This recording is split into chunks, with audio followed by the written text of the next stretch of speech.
Brentford 1, Liverpool 4. Ladies and gentlemen, this match is a mixed bag for Liverpool fans. On one hand, a 4-1 victory. Nunez, McAllister, Salah, Gakpo, all getting on the score sheet. Sure, Kelleher didn't get his clean sheet, but on paper it looks pretty good. But realistically, this match will be remembered for two major injuries. Curtis Jones getting subbed off, seemingly having some kind of either strain or an ankle injury, some kind of issue there. And then also Diogo Jota, who had a pretty nasty kind of blow. Christian Norgaard, I believe it was, fell on top of him. Whoever it was, the entirety of that Brentford's player's weight just crashed straight into Jota's knee. It looked to hyperextend. It buckled. He tried to get up and he couldn't. He had to get stretchered off. Apparently, from what I've read on Twitter, there's been, somebody saw during the TNT broadcast, they cut to the Brentford kind of locker room in the tunnels, and Jota was on both his 2 feet, walking without any sort of assistance. So maybe it was just a precaution. But to get into the match real quick, it was a pretty kind of classic Liverpool win. Hectic, goals, lots of goals for fun. Some really just, I guess, unlucky moments with the injuries. But man, where do I start? I'm going to quickly talk about all the players, give them a quick little rating, and give my thoughts on both sides and what this means for them throughout the season, and the remainder of it, as we are in the final run-in season. And if you're new, consider subscribing, like the video if you end up enjoying. And yeah, so quickly, Kelleher, I think he played great today.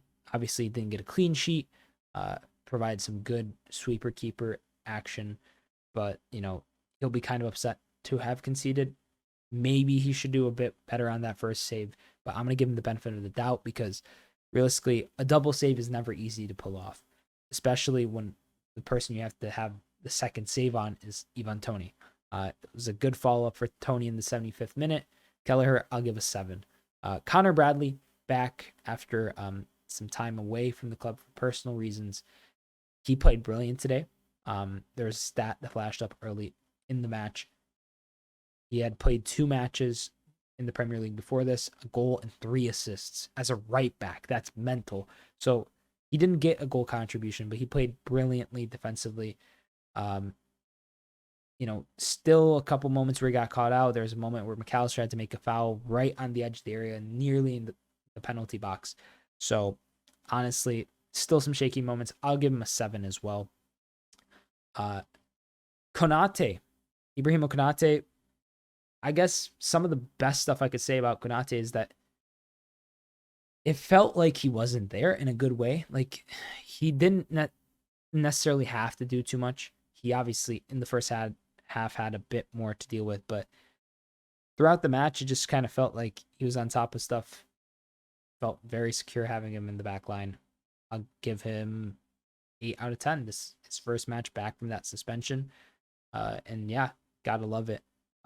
Then Virgil van Dijk, brilliant. Could have got himself a goal, the 5th at the end there from a corner header. Hit the post, hit the crossbar, I should say, not the post. But it was a very good effort from Virgil. Captain's performance. I'll give Virgil van Dijk also an 8 out of 10. Andy Robertson, pretty excited to have him back, not gonna lie. Robbo has been fantastic.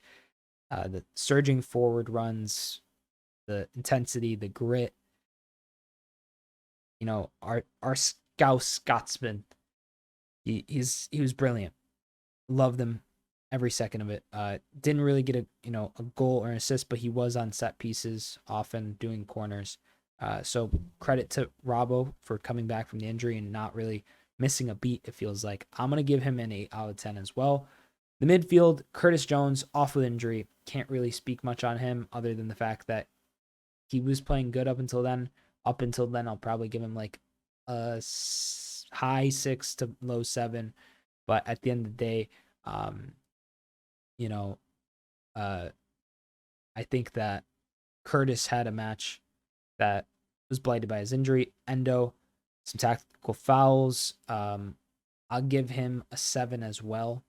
I think he was good. He could have gotten sent off. Probably deserved to get sent off with a second yellow towards the end there. Had he not, I mean, he needed to do. He's there for the tactical fouls, but he's walking a tight line. McAllister's sub, not McAllister's sub, Jones' sub, Gravenberch. I think Gravenberch played pretty good. I would give him a 7 as well.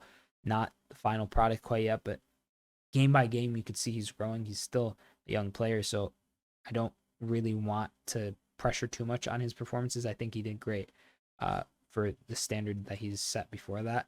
McAllister got himself a goal. It was brilliant. I'd give him a 9 out of 10. He was pulling strings in the midfield. That finish was dirty. He took it on his left, bounced up, went through the player's legs, and he just slotted it home with his right. It was an absolute peach of a goal from Alexis McAllister. Front three, Lucho, Luis Diaz, I'd give a 7. He wasn't really that impactful. Still not passing every time you'd want him to pass. He passes sometimes, but not whenever there's an opportune moment to pass, it's not the first thing on his mind. I got to make this pass. We got to get a goal. We got to get forward. It's, I'm going to dribble a bit. And if I can't dribble, then, I'm going to make the pass or shoot. Probably shoot first or try to tee up a shot. So 7 for him.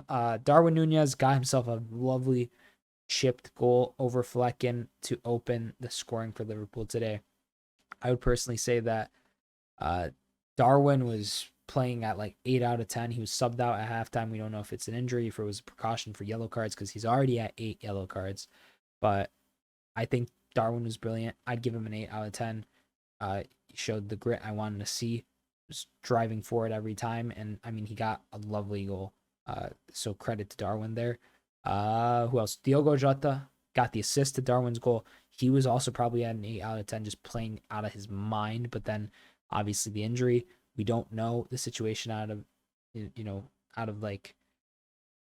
fallout of the match, I guess. We don't know if he'll be injured. We don't know if there'll be more scans, if there's more analysis that has to be done. We know that Alisson Becker is receiving treatment for that. But, we'll see how Alisson's hamstring progresses. We'll see how Jones's injury is. We'll see how Jota's injury is. Mohamed Salah was back. Salah was a 10 out of 10 today. Mohamed Salah was brilliant. He got himself an absolutely world-class goal. He got a brilliant assist to McAllister, and he was just cooking Brentford. It felt like a walk in the park for him. He's got 15 goals, 10 assists now in 21 matches in the Premier League. Come on, bro. He's the best player in the Premier League. Has been for 5 to 10 years. Let's be real. Obviously, he hasn't been here for 10 years, but no one has been doing this consistently. Not a single soul.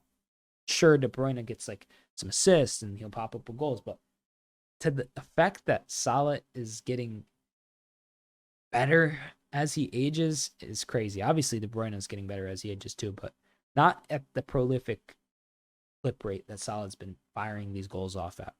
Other subs, Gakpo I think was good. He got the assist for Salah's goal. I'd give him he also got a goal. Gakpo got the 4th goal. I give Gakpo a 9 out of 10. He was brilliant. He deserved that goal. He needed that goal for his confidence. He got a lovely assist on Mo's goal as well with the header.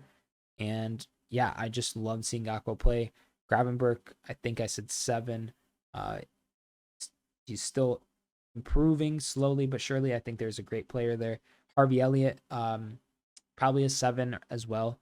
He didn't really do much, but he was good at keeping the press going, keeping the ball moving. And, if you can go in and do that and give us 7s every week, I'll love it. From any player, really. Just consistent 7s and just keeping the system alive. And Gomez, similar situation to Harvey, not really much, did well defensively. And yeah, I think he played pretty fine, and it was good to sub off Bradley towards the end there. But yeah, those are my thoughts on Brentford versus Liverpool. I think that the match was pretty solid for Liverpool. Obviously, an emotional roller coaster. Still kind of reeling from all the injuries, but we'll see how Liverpool progress. The league well, the cup final versus Chelsea first is in about 8 days now, the 25th. Getting ready for all that. And yeah, Brentford now in 14th place on 25 points. Liverpool first, 57. Thank you so much for watching, ladies and gentlemen. Hope you enjoyed the video. Hope you enjoyed the live stream. If you joined me for the watch along, like the video if you did enjoy. Subscribe if you're new. Comment down below your thoughts on this fixture. I'm Sideline Sato. Hope you enjoyed. Peace.